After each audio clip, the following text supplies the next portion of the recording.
वफाकी हुकूमत ने 24 नवंबर PTI के एहतजाज के पेश नज़र दारुल हुकूमत में रेंजर्स और FC की तैनाती का फैसला कर लिया है। वजारत दाखिला ने तैनाती का नोटिफिकेशन जारी कर दिया।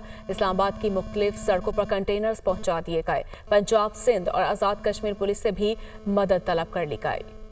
हुकूमत की PTI एहतजाज से निमटने की हिकमत अमली तैयार। रेंजर्स और FC की तैनाती का फैसला। शहर की मुख्तलिफ सड़कों पर कंटेनर्स पहुंचा दिए गए। इस्लामाबाद पुलिस की अमन व अमान के हवाले से D चौक से चाइना चौक तक वॉक। पंजाब, सिंध और आज़ाद कश्मीर पुलिस से भी मदद तलब। रेंजर्स और FC को इंसदादी दहशतगर्दी एक्ट के तहत खुसूसी इख्तियारात दे दिए गए हैं। रेंजर्स और FC शहर में अमन व अमान बरकरार रखने के लिए पुलिस की मुआवनत करेगी, जबकि इस्लामाबाद पुलिस ने अमन व अमान के हवाले से D चौक से चाइना चौक तक वॉक भी की। दूसरी जानिब इस्लामाबाद पुलिस ने पंजाब और सिंध पुलिस से भी मदद तलब कर ली। पंजाब पुलिस से 2 DIGs, 10 DPOs इस्लामाबाद में ड्यूटी सरअंजाम देंगे। 4000 रेंजर एहलकार और 5000 FC के एहलकार भी ड्यूटी सरअंजाम देंगे। सिंध और पंजाब कांस्टेबलरी के भी 2000 एहलकार मांगे गए हैं। इस्लामाबाद इंतजामिया ने पंजाब और आज़ाद कश्मीर से 12 बख्तरबंद गाड़ियां मांग ली हैं। पंजाब पुलिस से 2 अदद वाटर कैनन और 50 कैदी वैन्स, 30,000 रबड़ बुलेट,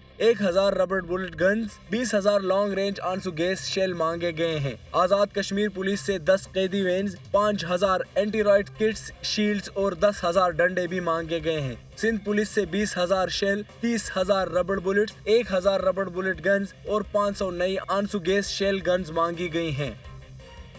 सीनियर सूबाई वजीर मरियम औरंगजेब का कहना है एहतजाज और धरना देना है तो अपने सूबे में दें। एक सूबे की इंतजामिया को दूसरे के इंतजामिया के साथ ना लड़ाएं। मुल्क के हालात को नंद और भाभी की लड़ाई की नजर नहीं किया जा सकता।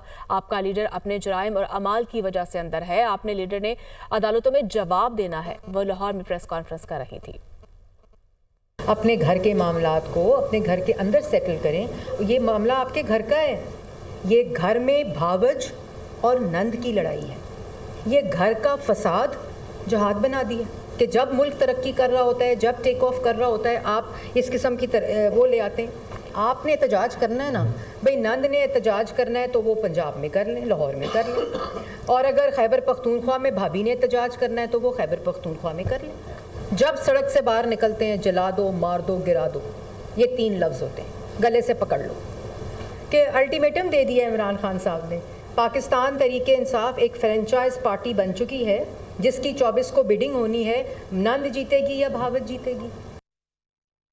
पार्लिमानी सेक्रेटरी इत्तलात बैरिस्टर दानियाल चौधरी कहते हैं कि हुकूमती इक़दामात से मुल्क दुरुस्त सम्त में गामजन है। मखसूस अनासर को मुल्की तरक्की हज़म नहीं हो रही। मुस्लिम लीग नून ने हमेशा पाकिस्तान को बहरानों से निकाला है। अवाम को रिलीफ देना हुकूमत की अव्वलीन तरजीह है। IT शोबे की बरामदात में रिकॉर्ड इजाफा हुआ है। चंद अनासर मुल्क में इंतशार चाहते हैं। वो इस्लामाबाद में प्रेस कॉन्फ्रेंस कर रहे थे। पाकिस्तान में ऐसी कोई जमात नहीं है जिसको ये मुल्क बहरानों में मिला हो और उसने डिलीवर किया हो। हमें ये मुल्क तारीखियों में मिला तो हमने बिजली के बहरान से निकाला, और हमने अपना तरक्की का जो सफ़र है उसको उसके ऊपर पाकिस्तान को रखा, और IMF की तमाम शिक्कों के बावजूद हमने गरीब बंदे को रिलीफ दिया। आज इन तमाम इक़दामात की वजह से आपका जो IT सेक्टर है वो आपके सामने है कि किस तरह चीजें बेहतर हो रही हैं। हमारी टोटल एक्सपोर्ट जो है वो 1.3 बिलियन पे पहुंच गई है, जो कुछ मिलियन थी। आप किसान कार्ड की बात करें, आप ग्रीन ट्रैक्टर स्कीम की बात करें, आप ग्रेजुएशन इंटर्नशिप प्रोग्राम्स की बात करें, पंजाब में लाइफ स्टॉक के ऊपर जो काम हो रहा है, इन तमाम चीज़ों से आपके एग्रीकल्चर सेक्टर में तकरीबन 16% ग्रोथ हुई है। जो पाकिस्तान की जो आज मईशत है उसकी जो बेहतरी है वो इनकी सियासी मौत है। जब आपकी इन्फ्लेशन सिंगल डिजिट के ऊपर आ जाए तो वो इनकी सियासी मौत है। इस मुल्क में ऐसी कोई जमात नहीं जिसने बार बार अपनी कारकर्दगी के ऊपर वोट लिया हो। सीनियर वजीर शर्जील मेमन ने कहा 24 नवंबर वाली कॉल से कुछ नहीं होगा। गन पॉइंट पर हुकूमतों को यरकमाल नहीं बनाया जा सकता। चंद लोग सियासत को आलूदा करते हैं। नौजवानों ने किसी के बहकावे में नहीं आना। एहतजाज की आड़ में इमलाक को नुकसान की इजाजत नहीं। सोशल मीडिया को ट्रोलिंग, फेक न्यूज, गालम ग्लोच इदारों के खिलाफ इस्तेमाल ना करें। एक शख्स जिसने उस नौजवान नस्ल को, जिसको हमें टेक्नोलॉजी देनी चाहिए, जिसको हमें तालीमात देनी चाहिए, जिसको हमें अच्छी रिसर्च देनी चाहिए, जिसको हमने AI देना चाहिए, ہم نے ان کو وہ دینے کے بجائے ہم نے ان کو بتایا کہ جی سوشل میڈیا پہ ٹرولنگ کس طرح کی جاتی ہے, ہم نے ان کو یہ بتایا کہ گالم گلوچ کس طرح دی جاتی ہے, ہم نے ان کو یہ بولا کہ جی غلط طریقے سے لوگوں کو ملائن کس طرح کیا جاتا ہے, ہم نے ان کو یہ بتایا کہ غلط طریقے سے لوگوں کو غلط کلچر کس طرح مترادف کرایا جاتا ہے. وہ بیمار ذہن لوگوں نے اپنے مفاد کے لیے لوگوں کو وہ غلط چیز ہاتھ میں دے دیے.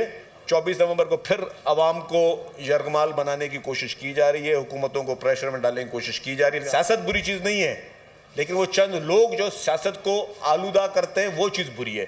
جو چند لوگ جو اس نوجوان نسل کو اپنے مقاصد کے لیے اپنی لانگ ٹرم پلاننگ یا شارٹ ٹرم پلاننگ یا شارٹ ٹرم بینیفٹس کے لیے استعمال کرتے ہیں, وہ چیز خراب ہے. آپ حکومتوں کو گن پوائنٹ کے ذریعے یرغمال نہیں بنا سکتے.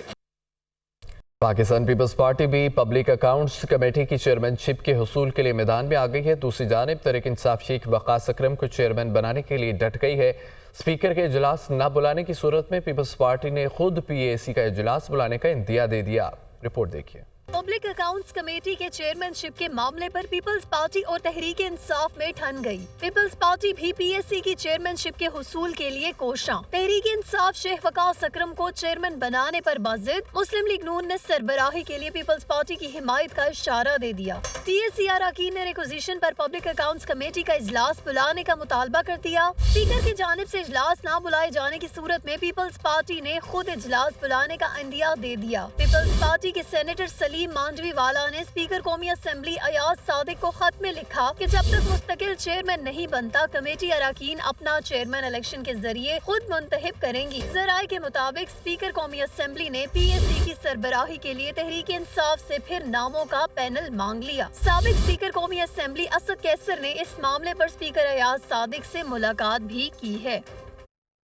بلاول بھٹو نے حکومت سے معاملات حل کرنے کے لیے کمیٹی تشکیل دے دی ہے. کمیٹی میں راجہ پرویز اشرف، نوید قمر اور شیری رحمان شامل ہیں.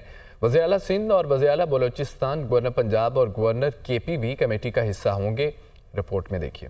حکومت اور پیپلز پارٹی میں اختلافات. بلاول بھٹو نے حکومت سے معاملات حل کرنے کے لیے کمیٹی تشکیل دے دی. پارٹی ذرائع کا کہنا ہے کہ حکومت پیپلز پارٹی کے مطالبات کو نظر انداز کر رہی ہے. پی پی کی جانب سے معاملات کئی بار اٹھانے کے باوجود کوئی پیش رفت نہ ہو سکی. ذرائع کا کہنا ہے کہ کمیٹی پیپلز پارٹی کے تحفظات کو وفاقی حکومت کے سامنے رکھے گی. کمیٹی میں راجہ پرویز اشرف، نوید قمر، شیری رحمان، مراد علی شاہ، میر سرفراز بگٹی، مخدوم احمد محمود، گورنر پنجاب سردار سلیم حیدر، گورنر خیبر پختونخوا فیصل کریم کنڈی اور حیدر گیلانی شامل ہے. کمیٹی اگلے ماہ ہونے والے سینٹرل ایگزیکٹو کمیٹی کے اجلاس میں اپنی رپورٹ پیش کرے گی. بلاول بھٹو زرداری کے سیاسی سیکرٹری جمیل سمرو نے نوٹیفیکیشن جاری کر دیا. کاروبار کی دنیا سے خبر آپ کو دیں کہ پاکستان اسٹاک ایکسچینج میں منفی رجحان دیکھا گیا. 100 انڈیکس کاروبار کے اختتام پر 310 پوائنٹ کمی سے 95,546 پوائنٹس کی سطح پر بند ہوا، جبکہ انٹر بینک میں ڈالر 9 پیسے مہنگا ہو گیا. کراچی سے علی مہدی رپورٹ کریں. پاکستان اسٹاک ایکسچینج میں بدھ کے روز کاروبار کا آغاز مثبت انداز میں ہوا، تاہم پروفٹ ٹیکنگ کے باعث مارکیٹ اتار چڑھاؤ کا شکار ہو کر منفی زون میں چلی گئی. ٹریڈنگ کے دوران 100 انڈیکس 1400 پوائنٹس کے بینڈ میں رہا. انڈیکس 96,711 پوائنٹس کی بلند ترین سطح تک بھی گیا. مارکیٹ میں مجموعی طور پر 1 ارب 13 کروڑ حصص کے سودے 37 ارب 48 کروڑ روپے میں طے ہوئے. مارکیٹ کی مالیت 4 ارب روپے کم ہو کر 12,328 ارب روپے رہی، جبکہ اسٹیٹ بینک کے مطابق انٹر بینک تبادلے میں ڈالر 9 پیسے مہنگا ہو کر 278.4 روپے کا ہو گیا، جبکہ عالمی اور ملکی صرافہ مارکیٹس میں سونے کی قیمت میں اضافہ ہوا. عالمی مارکیٹ میں فی اون سونا $8 اضافے سے $2,631 کا ہو گیا. ملکی صرافہ مارکیٹوں میں فی تولہ سونے کی قیمت 800 روپے اضافے سے 2,74,300 روپے اور 10 گرام سونا 686 روپے اضافے سے 2,35,168 روپے کا ہو گیا.